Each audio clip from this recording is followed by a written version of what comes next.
ಮತ್ತೆ ಶುರುವಾಯಿತು DK brothers versus HDK ನಡುವಿನ ಫೈಟ್. ಅದು ಕೂಡ ಚನ್ನಪಟ್ಟಣ ವಿಧಾನಸಭಾ ಕ್ಷೇತ್ರದ ಉಪಚುನಾವಣೆಗೆ ಸಂಬಂಧಪಟ್ಟ ಹಾಗೆ. ನಿನ್ನೆ ಕುಮಾರಸ್ವಾಮಿ ಅಬ್ಬರಿಸಿದ್ರು, ಇವತ್ತು ಅದಕ್ಕೆ ಡಿಕೆ ಸಹೋದರರು ಕೌಂಟರ್ ಕೊಟ್ಟಿದ್ದಾರೆ. ಇಷ್ಟು ದಿನ ಡಿಕೆಶಿಗೆ ಚನ್ನಪಟ್ಟಣ ನೆನಪಾಗಿರ್ಲಿಲ್ವಾ ಅಂತ ಹೇಳಿ ನಿನ್ನೆ ಕುಟುಕಿದ್ರು ಎಚ್ಡಿ ಕುಮಾರಸ್ವಾಮಿ. ಅದಕ್ಕೆ ಇಲ್ಲಿ ಸೀಟ್ ಖಾಲಿ ಇರ್ಲಿಲ್ಲ, ಅವರೇ ಇಲ್ಲಿ ಅಧಿಕಾರ ಅನುಭವಿಸಿದ್ರಲ್ಲ, ಎಚ್ಡಿಕೆ ಸಮಸ್ಯೆಗಳನ್ನ ಬಗೆಹರಿಸ್ತಾರೆ ಅಂತ ತಿಳ್ಕೊಂಡಿದ್ದೆ, ಆದ್ರೆ ಇಲ್ಲಿ ಯಾವ ಕೆಲಸನೂ ಆಗಿಲ್ಲ ಅಂತ ಗೊತ್ತಾಯ್ತು ಅಂತ ಡಿಕೆಶಿ ಕೌಂಟರ್ ಕೊಟ್ಟಿದ್ದಾರೆ.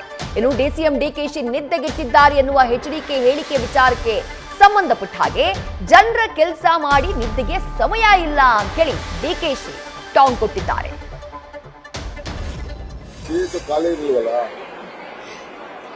ಪಾಪ ಖಾಲಿ ಇತ್ತಲ್ಲ, ಅವ್ರ ಅನುಭವ ಇತ್ತಲ್ಲ, ಎಲ್ಲ ದೊಡ್ಡ ದೊಡ್ಡ ನಾಯಕರುಗಳೆಲ್ಲ ಇದ್ರಲ್ಲ, ಅವರು ಅವ್ರ ಜನರ ಸಮಸ್ಯೆನ ಬಗೆಹರಿಸ್ತಾರೆ ಅಂತ ನಾನು ತಿಳ್ಕೊಂಡಿದ್ದೆ.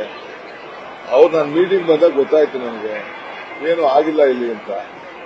ಅದಕ್ಕೆ ಆಯ್ತಪ್ಪ, ನಂದೇ ಆದಂತ ಕಾರ್ಯಕ್ರಮ, ನಮ್ದೇ ಆದಂತ ಶೈಲಿಯಲ್ಲಿ ಕಾರ್ಯಕ್ರಮ ಮಾಡ್ತಾ ಇದ್ದೀವಿ. ಇದು ಕನಕಪುರದಲ್ಲೂ ಮಾಡಿದ್ದೆ, ನೋಡಿದ್ರ ನೀವು? ಕನಕಪುರದಲ್ಲಿ ಬಂದಿದ್ರಲ್ಲ, ಜಿಲ್ಲೆಯಲ್ಲೂ ಎಲ್ಲಾ ಕಡೆನೂ ಮಾಡಿದ್ದೀವಿ, ರಾಮನಗರಲ್ಲೂ ಮಾಡಿದ್ದೀವಿ, ಬೆಂಗಳೂರಲ್ಲೂ ಮಾಡಿದ್ದೀನಿ, ಇಲ್ಲೂ ಮಾಡ್ತಾ ಇದೀವಿ.